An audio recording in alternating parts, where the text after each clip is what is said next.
First of all, to those of you listening, thank you for tuning in to Smart Water Wednesdays. I'm Ben Coffey, and I have with me Doug Donahue from Ewing. Doug is a 40-year veteran of the irrigation industry, and in my opinion, one of the best irrigation trainers in the business. I've seen Doug train at many different events, and to celebrate Smart Irrigation Month, we wanted to talk about what makes a smart controller smart, or what makes a smart controller a smart controller.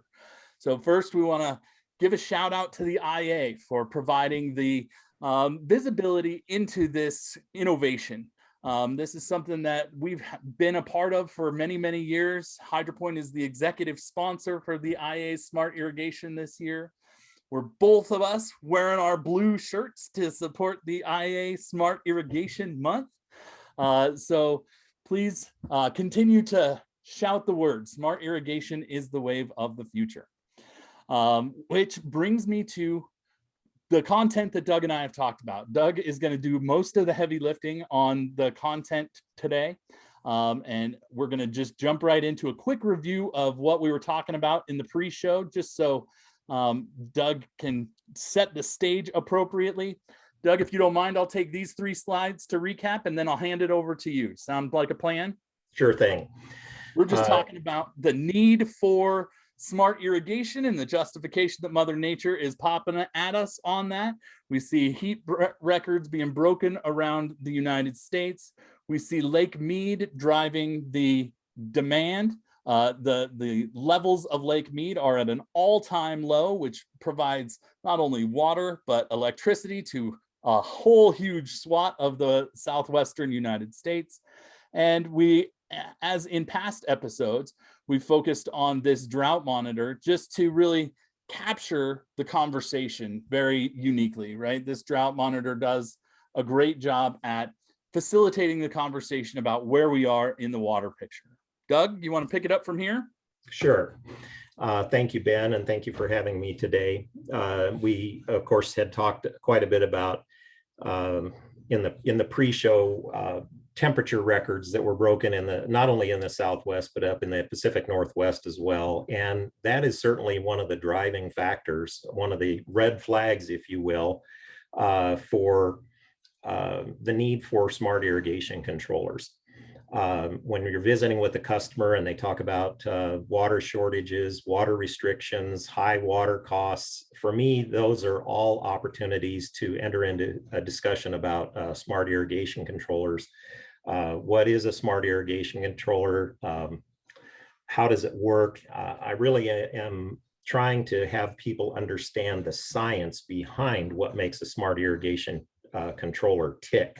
So I think you could go ahead to the next slide. And I'll just build on that, much to the chagrin of my marketing friends who are watching. This particular take is about smart controllers in general. We'll sprinkle in a little bit of weather track information, but this is designed for all of the smart controllers in the industry, not just the weather track, is what we're kind of have the conversation about today. Right. So in talking to Ben and putting this presentation together, we thought kind of to assess your base smart irrigation controller knowledge, we should administer a little quiz here. So if you'll follow along, again, we just kind of want to gauge where you're at in terms of your knowledge about, you know, what a smart controller can do and what it can't do. So go ahead to question number 1, Ben. Question number 1, can a smart controller fix this? These are about 15-year-old Palo Verde trees that are pruned like upside down pyramids, not far from where I live. And no, a smart controller can't fix this. So let's look at question 2. Question number 2, can a smart controller fix this? So what we have here is we have an emitter at the base of this tree. And Ben, if you can use your cursor and show the little emitter at the base of the tree here. You see this drip line wrapping around the tree and the emitter right there at the base? Yes, and you might want to be thinking about what kind of tree this is, and go ahead and go to the next slide. It's a phone pole. Doesn't matter how much you irrigate a phone pole, it's not going to grow. So no, smart controller can't fix stupid. Let's go to question 3. All right, you have to really be able to look at this with a close eye to tell if a smart controller is going to be able to fix this. But just from looking at the picture, you can see in the bottom we have an impact rotor, and if you look a little further up the picture, you'll see some spray heads. So go to the next slide. On this particular zone or station or valve, we have one or more of each of the following sprinkler heads. And I've shown you the nozzle size and the precipitation rate for that nozzle at the ideal operating pressure. So on the same zone, we go from having a precipitation rate of 0.36 inches per hour to a precipitation rate of 1.8 inches per hour. Begs the question, how do you program the controller to irrigate this patch of turf? And there is no correct answer to that. You're either going to be underwatering or overwatering. And those sprinkler ninjas know that we are talking about a good irrigation system has a matched precip rate or delivers a nice even blanket of water through the entire station, which is not what you get when you have this crazy hodgepodge of irrigation devices. Yeah, generally speaking, we don't want to mix spray heads and rotors on the same zone, and they've done that quite a bit here. Right. Okay, next question. Let's see how we do here. Can a smart controller fix this? This was a turf conversion that took place on a particular property, except for the fact that they have a spray head in a decomposed granite area that should have been eliminated. And instead it's just watering the rocks and the sidewalk and staining the sidewalk, causing premature wear and tear on the sidewalk. And it's also watering a front door here. Smart controller can't fix that. So hopefully you're doing well here so far. Okay, question number 6. Can a smart controller fix this? A little bit of a trick question. A smart controller can't fix this, but if you are taking advantage of the smart controller's flow capabilities, the smart controller could at least shut the valve off if it's recording excess flow and communicate to you via either a text message or an email that you do have excess flow so that you would know that you need to go to the property and then fix it. So not any smart controller can do this, but a flow compatible smart controller with the right feature set like WeatherTrack could identify this issue and point you at a good solution. Correct. And it would require some extra hardware to do that, either a hydrometer or a master valve and a flow sensor.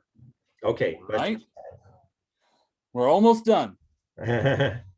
Okay. A smart controller plus an idiot of a sprinkler system equals, next slide, an idiot of a sprinkler system. Doesn't matter if you put a smart controller on a system if the pressure's not right and you don't have match precipitation and good spacing and other things. Okay, question 8. A smart controller plus a smart operator equals 3. It's kind of like the old adage 1 + 1 = 3. Okay, question 9. We're almost finished with the quiz here. Spray head should run for blank minutes, rotor should run for blank minutes, and drip should run for blank minutes. Next slide. Nope. Okay, this is the next slide. There is no pat answer to this. In Arizona, everybody thinks that the spray head should run for 15 minutes and the rotor should run for a half hour and the drip should run for an hour. That has nothing to do with irrigating the plant material the way the plant material needs to be irrigated. It's just a lazy way of doing it, essentially. Okay, question 10. And so on our smart controller quiz, this is the type of question that a smart controller can help with, right? Absolutely. Okay, question 10. Irrigation should be based on blank, replacing only what's lost on a blank basis. Next slide. Oh, master's degree in smart controllers right here. All right, irrigation should be based on ET or a percentage thereof, replacing only what's lost on a daily basis. So that gives us a good look at just kind of the humorous look at some of the things that a smart controller can do and some of the things that a smart controller cannot do. So let's dive in now to understanding the science behind smart controllers and what makes a smart controller work. I love the thinker, by the way. This is great. Well, and speaking of love, I love this next slide here with the graph. And let me tell you briefly what this is doing for us here. Across the bottom axis are the days of the month. And up the left-hand axis are parts of inches of irrigation that would be applied. The yellow line represents somebody who would come out and reprogram their controller at the beginning of the month and not touch it the whole rest of the month. Doesn't matter what the weather is, the ET, rain, nothing. The blue line represents a guy who wants to do better than that. They've been to maybe a little bit of training. And so they go out and they adjust the irrigation controller at the beginning of each week. So any place where the blue line is below the yellow line, that represents water saving potential.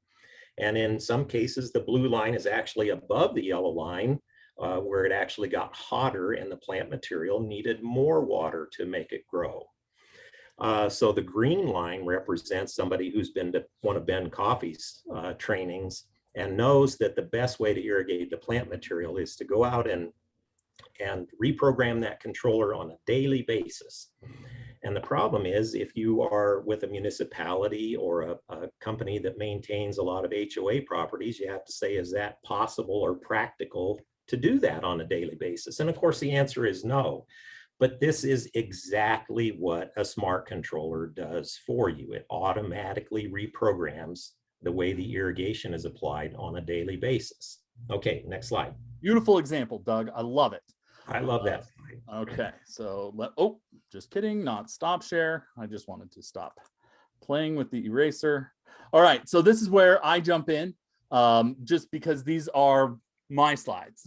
Just in contrast to Doug's explanation, I pulled a few definitions of what a smart controller is. And really, when you look at the IA or Irrigation Association definition, we're talking about the ability to reliably match the need of irrigation to the actual delivery of irrigation.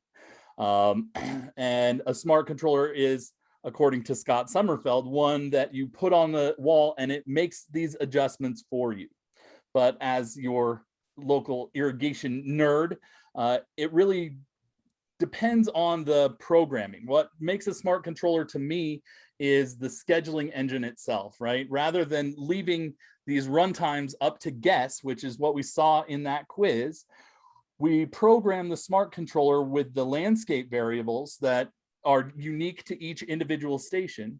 And then the smart controller will, through whatever means it has, a few different ways smart controllers do this, but they get a weather feed and adjust and calculate the proper irrigation requirement for each individual station, and then the proper irrigation program or cycles to fill that need, right? So back to you, Doug. All right. And when I think in terms of a definition of a smart controller, for me, it is a controller that receives some sort of input from a sensor. Could be a weather sensor, weather network, or in the case of the baseline controllers, a soil moisture sensor. So the controller has to receive sensor input, and that, particularly when we're talking about weather, that sensor input determines how much irrigation is needed. Okay. Again, we're just trying to replace what's lost due to evapotranspiration or some part of it.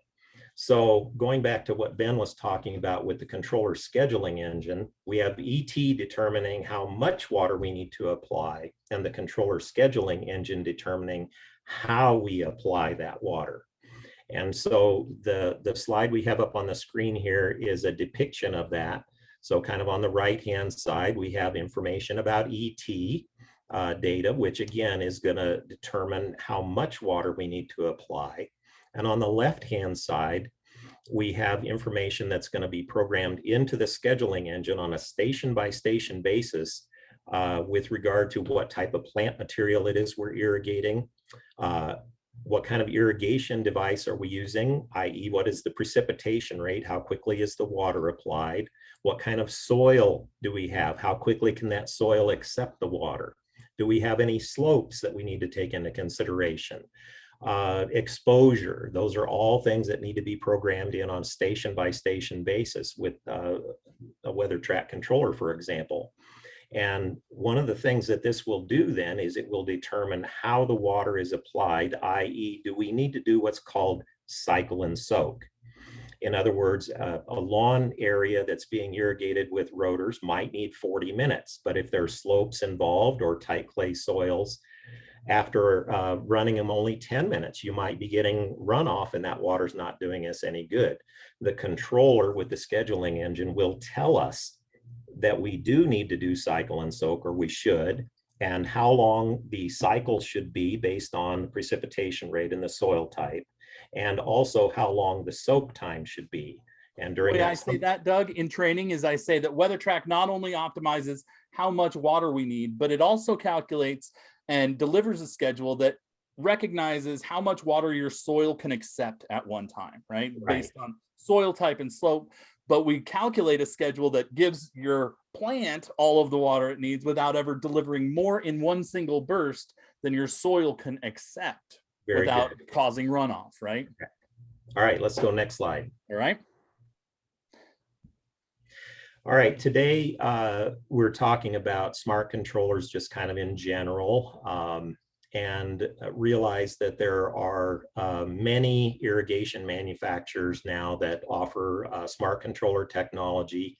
And we're going to talk a little bit later in the presentation today about how to make an educated decision about which product is best for you. But again, lots of manufacturers, both at the commercial and now at the residential level, that offer a lot of the features and benefits at a price point that's at the residential level that we couldn't have in the past. Yeah, exactly. And this is a shout out. I know that we meet as competitors, but in Smart Irrigation Month, it's great to recognize that we're all trying to chase that same ideal of efficient irrigation and eliminating water waste. And so these are our commercial competitors, but and sort of teetering down toward the residential grade stuff.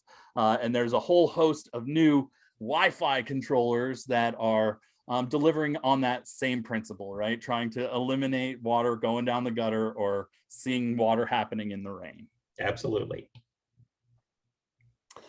So do you want me to jump on this, Doug? Yes, if you'll take this one, I'll take the next one.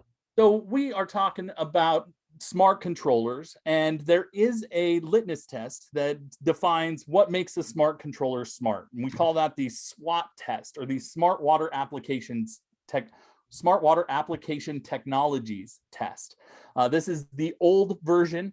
It has since been updated to WaterSense. It's been taken over by the EPA, and WaterSense labeling is the equal or the equivalent of the what started out as the Smart Water Application Technologies test. And what this test does is you can see here, it takes a irrigation controller and sets up 6 different stations to different landscape variables, different specified variables that you might have in your landscape, different soil types, different plant types. Then it takes that technology's weather source, whether that is a sensor or ET everywhere like WeatherTrack has, and tracks it across a series of days. A month, I think, is the official test. And it calculates how much water a station actually needed and exactly how much water a technology delivered, and gives you scores in 2 different categories. One called irrigation adequacy, the other called irrigation excess, right? Adequacy means, did that plant get all of the water that it needed? And excess means, did we apply more than that, right? Was there runoff? Was there water going down the gutter or extra water applied? And I love to boast that WeatherTrack back in the day was the first technology to score perfect scores on the SWAT test. We delivered a score of 100% irrigation adequacy and 0% irrigation excess. And we were the only ones who did it for a while, but others have since matched that feat. But WeatherTrack is the shining example of how this could be done. Anything on that, Doug? Anything to build? No, I think we can go to the next slide. Okay. Okay, and I'm going to build on that and speak to what Ben started talking about, the EPA WaterSense logo. When you're looking for any of these smart irrigation controller products and even other water management products, you want to make sure you look for this EPA WaterSense logo.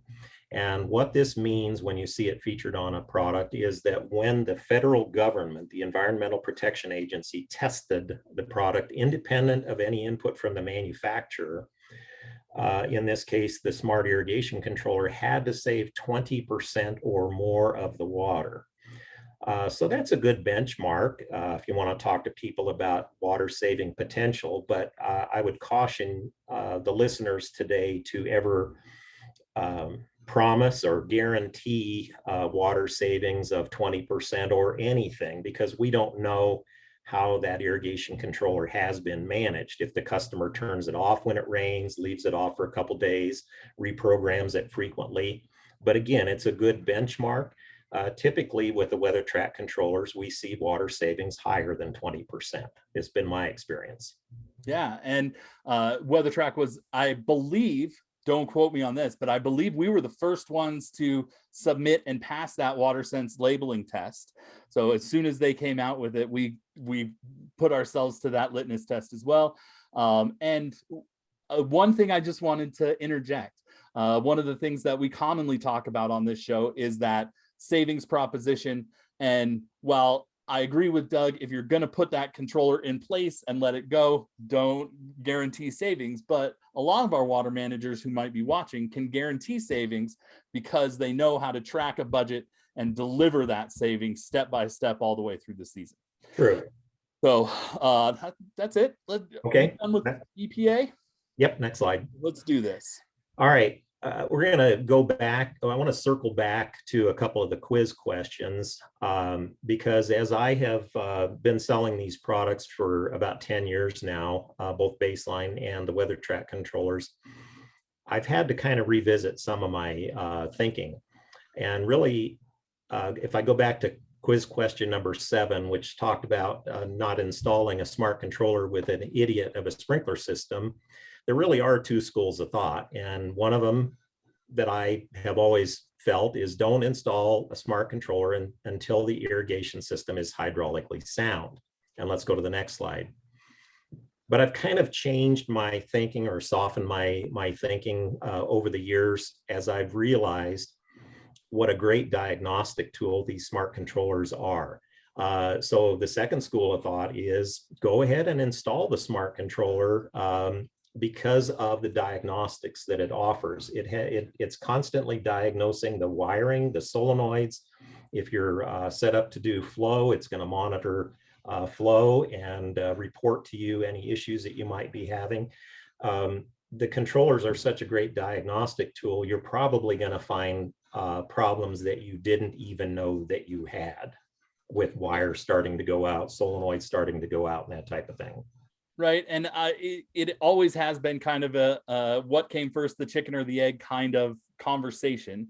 But I agree with Doug wholeheartedly. I think that the data that you can mine from the WeatherTrack that will make it easy to see and to react to any sort of inefficiency issues that you might have in the field. But either way, both of these scenarios require watching that hardware and making sure that nothing is going to save more water than a well-tuned irrigation system, right? That equal distribution uniformity, all of the earmarks of a quality installation saves a ton of water, and then the smart controller on top of that saves a ton more. Right, and the smart operator, 1 + 1 = 3. And the smart operator, absolutely. Okay, next slide. We've talked a little bit about controllers having the ability to monitor and react to flow, and the fact that that requires some extra hardware, either a hydrometer or a master valve and flow sensor, as we're showing here. When you take advantage of that technology, it's like buying a a car with 4 tires instead of buying a car with 3 tires. You're taking maximum advantage of the technology that's available, and flow is getting to be a bigger and bigger deal. When you are set up to do flow, the controller will learn the flow of each station, the maximum amount of water that can go through the main line. It will monitor flow as irrigation is occurring.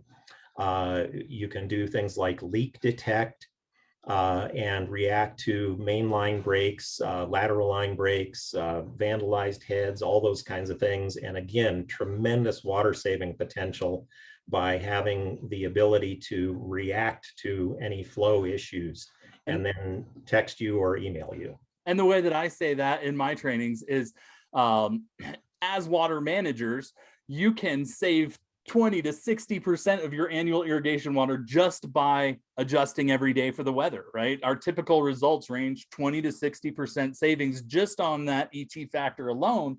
But one main line break can suck all of that savings right down the gutter. So adding these features really ensures the success of the project and ensures that we're just not losing water to inefficient irrigation systems. Right.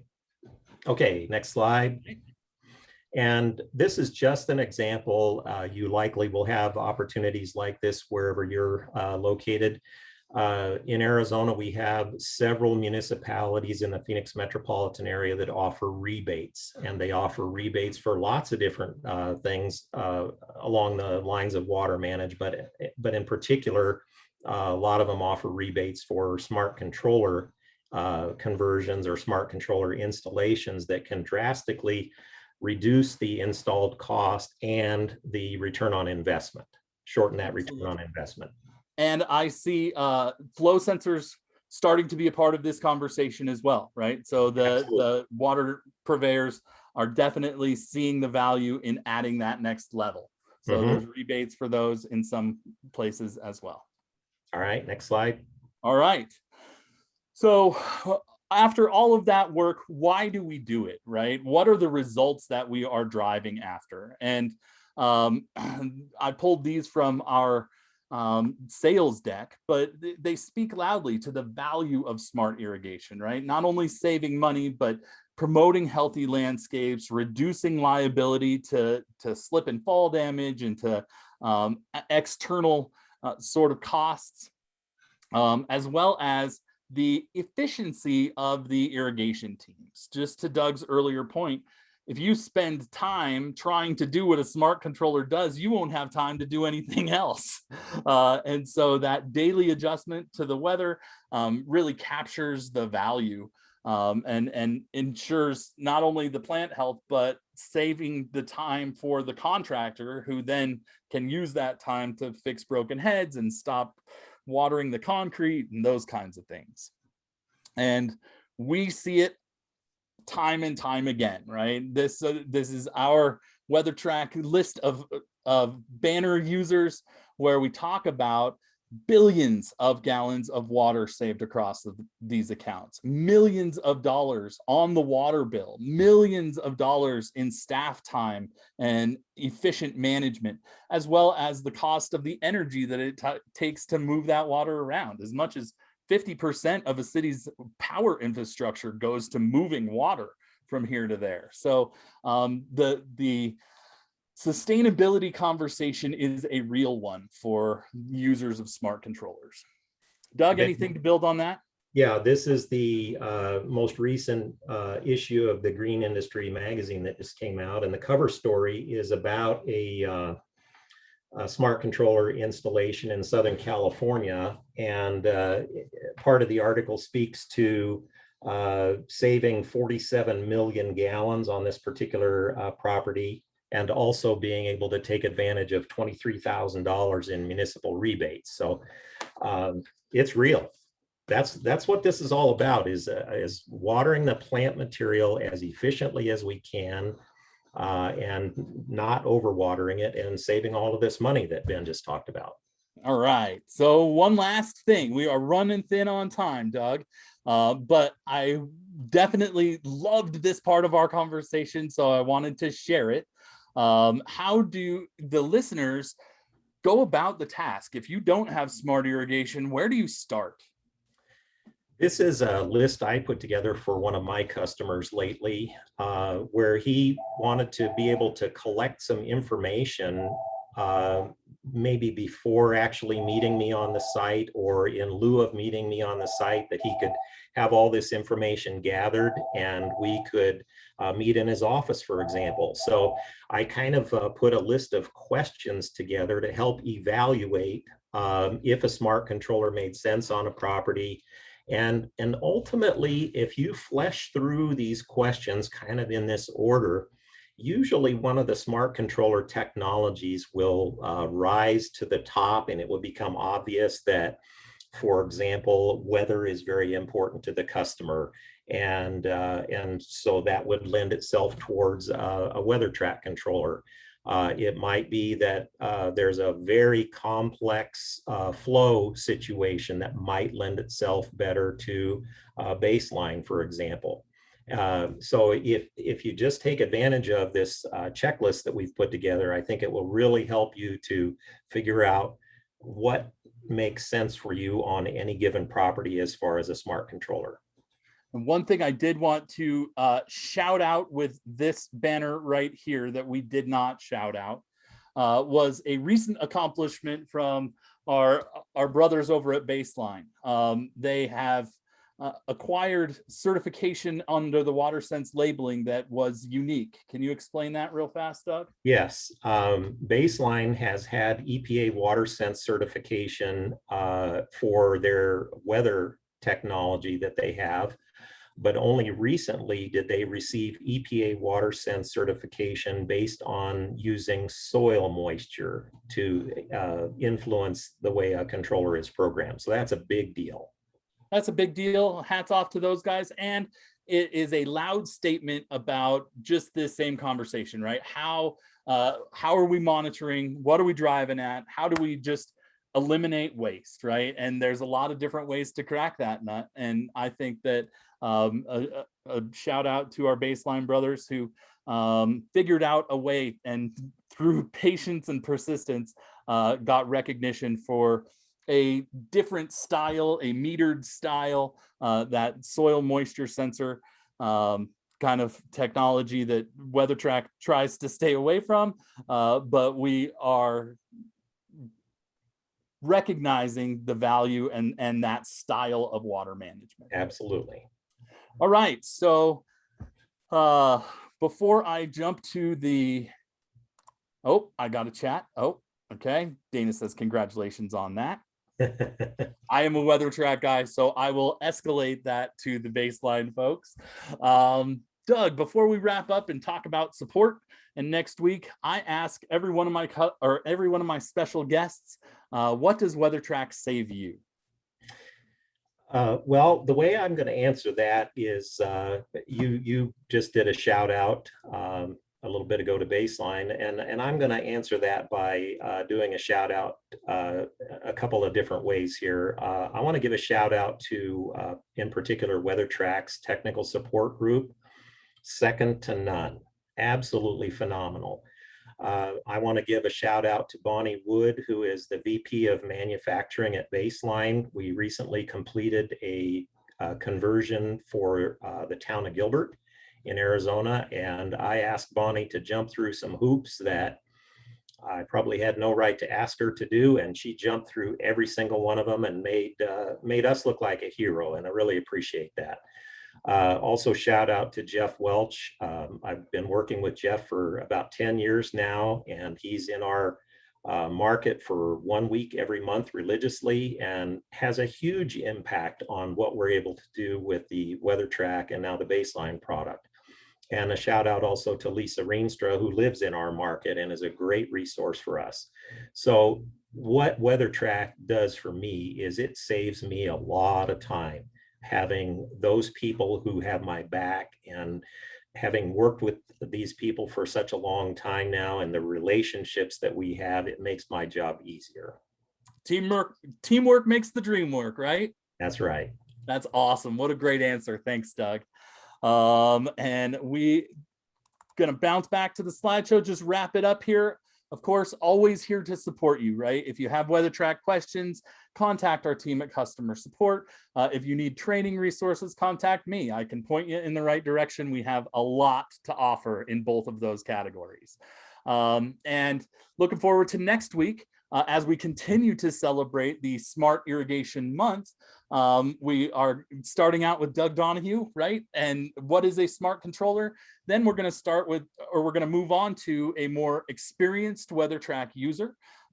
Tony out of Park City, Utah, has been managing smart controllers for a long time and has a great take on what he wish he had known back in the day, right? What part of the learning curve was steepest, and what can we try and talk to new smart irrigation users to kind of smooth out their path. So I'm looking forward to that. In the meantime, Doug, thank you so much. You definitely went above and beyond for this presentation. I certainly appreciate the time that you spent and the time that you've given me and the listeners. I've loved every minute of it. Well, Ben, first of all, thank you for doing this. It's important. And secondly, thank you very much for having me. I really appreciate it. And to all of you listening out there, thanks for tuning in, and we will see you next week. All right. Thank you.